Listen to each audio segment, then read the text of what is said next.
Tinggal ada satu contoh buat adik-adik ini ya, adik-adik anak-anak ini tolong diambilkan ini anak usia sekolah.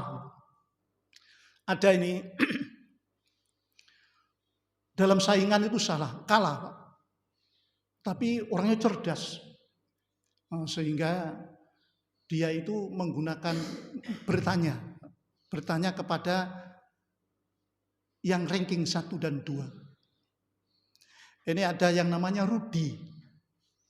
Rudi ini ketika dikirim ke Asia itu nomor 1. Nah ini adik-adik. Nomor 1 se-Asia. Kemudian setelah keluar itu dikirim ke Jerman.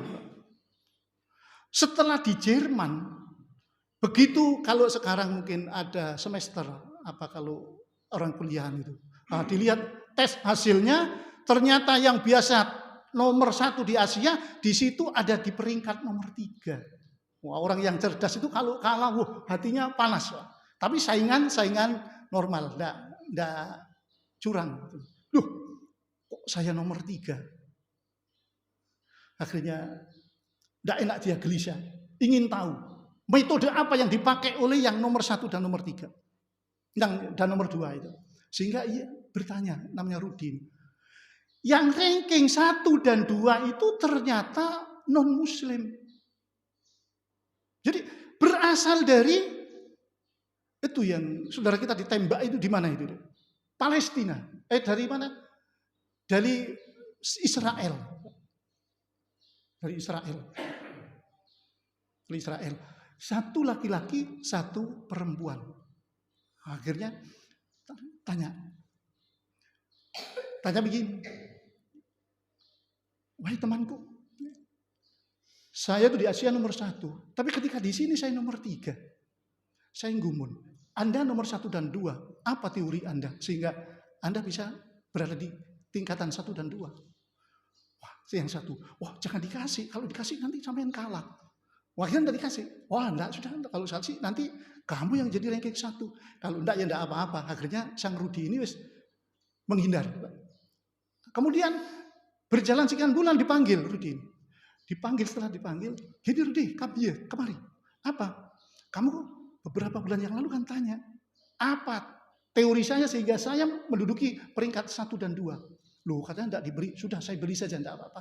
Apa? Orang non-Islam ini perlu diperhatikan. Orang kafir. Saya bisa peringkat 1 dan ini peringkat 2 karena kami itu bangun di sepertiga malam. Mandi saya sebersih mungkin. Setelah itu saya ambil baju yang baik. Saya pakai wangi-wangian.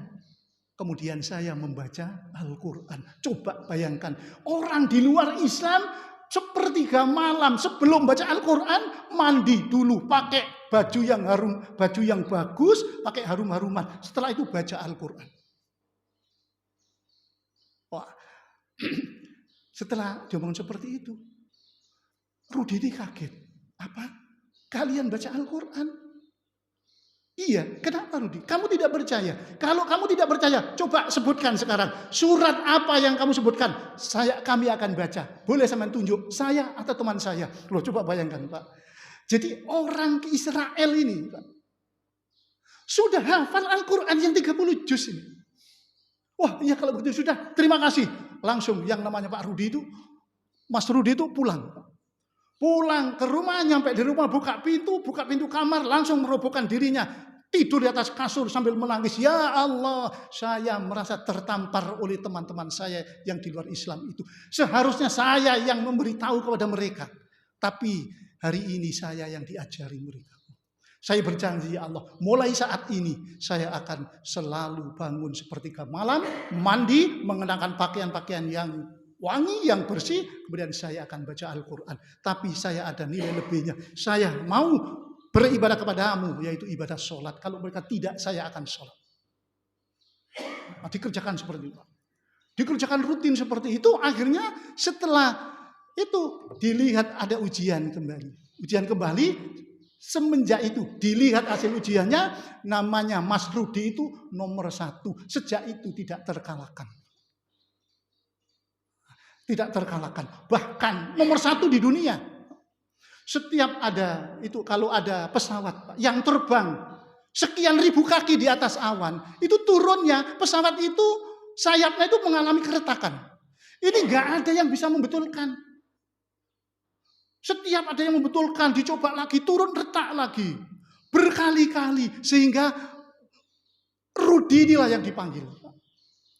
Coba dibetulkan oleh yang namanya Rudi ini. Setelah itu diuji. Pesawat terbang lagi, sekian ribu di atas awan. Bahkan lebih tinggi dari yang biasanya.